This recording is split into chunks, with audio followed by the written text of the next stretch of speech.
Hello बच्चों, let's read this question. The question says that assertion A reason are given है बच्चों।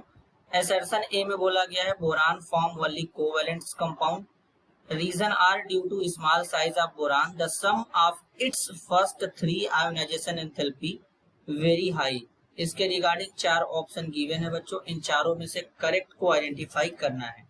तो सबसे पहले समझेंगे बच्चों की कॉन्सेप्ट होगा बच्चों प्रॉपर्टीज ऑफ बोरॉन फैमिली। तो सबसे पहले बच्चों अगर हम समझें तो पीरियोडिक टेबल में जो ग्रुप नंबर 13 के एलिमेंट होते हैं वो बोरॉन फैमिली के एलिमेंट कहलाते हैं, वो पी ब्लॉक में आते हैं। फॉर एग्जांपल जैसे कि बोरान है, एल्यूमिनियम है, गैलियम है, इंडियम है बच्चों, थैलियम है। ये कौन से एलिमेंट होते हैं? ये पी ब्लॉक में आते हैं, ग्रुप नंबर 13 से बिलोंग करते हैं।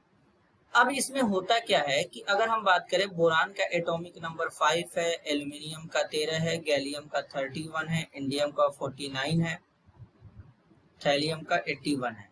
तो अब जब बोरान से थैलियम की तरफ चलते हैं तो साइज क्या होता है? इंक्रीज करता है बच्चों।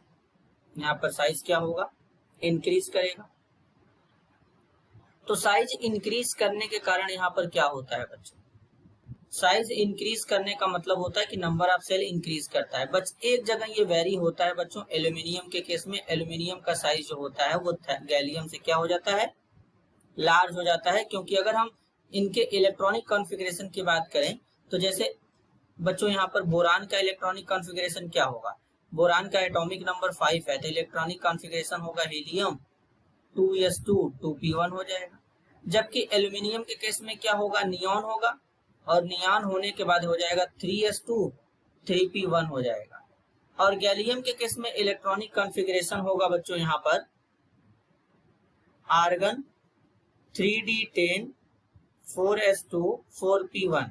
तो अब इसमें इलेक्ट्रॉन डी ऑर्बिटल में फिलअप हो रहा है, जबकि एल्यूमिनियम में नहीं हो रहा है।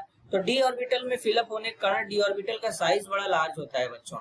तो ये न्यूक्लियर चार्ज को रोक नहीं पाता है, तो जिसके कारण जो न्यूक्लियस का न्यूक्लियर चार्ज होता है यहाँ पर ये आउटर मोस्ट शेल के यानी जो एस के इलेक्ट्रॉन इनको इंक्रीज कर जाता है। तो इस केस में साइज थोड़ा कॉन्ट्रैक्ट होने लगता है।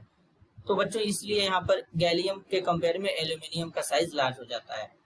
तो अब यहाँ पर सबसे ज्यादा स्मॉल साइज किसका होगा? सबसे ज्यादा स्मॉल साइज होता है बच्चों बोरान का, क्योंकि इंडियम और थैलियम का साइज तो लार्ज होगा बच्चों, क्योंकि नंबर ऑफ सेल इनमें इंक्रीज करता है जब टॉप टू बॉटम चलते हैं तब। इंडियम का इलेक्ट्रॉनिक कॉन्फ़िगरेशन होता है क्रिप्टन 4d10 5s2 5p1। इसके बाद बच्चों अगर हम थैलियम की बात करें तो इलेक्ट्रॉनिक कॉन्फ़िगरेशन होगा यहाँ पे xenon 4f14 5d10 6s2 6p1। तो सबसे स्मॉलेस्ट साइज होगा इसमें बोरान का, नंबर ऑफ सेल भी बोरान में सबसे कम है। तो जिसके कारण बच्चों क्या होता है कि बोरान का साइज स्मॉल होने के कारण इलेक्ट्रॉन को रिमूव करने के लिए एनर्जी ज्यादा चाहिए, तो इसलिए बोरान का आयोनाइजेशन एनर्जी भी बहुत ज्यादा होता है। बोरान का आयोनाइजेशन एनर्जी भी ज्यादा होता है। तो इसलिए ज्यादातर जो कंपाउंड होते हैं बोरान के वो कोवेलेंट होते हैं। क्यों? क्योंकि अब स्मॉल साइज के कारण इलेक्ट्रॉन तो रिमूव हो नहीं पा रहे हैं बच्चों। तो इस केस में क्या होता है कि इलेक्ट्रॉन शेयर होते हैं। तो इलेक्ट्रॉन शेयर होने के कारण कोवेलेंट कंपाउंड का फॉर्मेशन करते हैं due to small size. Means boron forms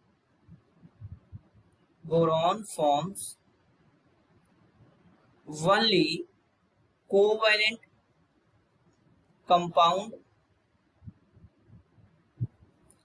due to small size of boron and ionization energy is very high.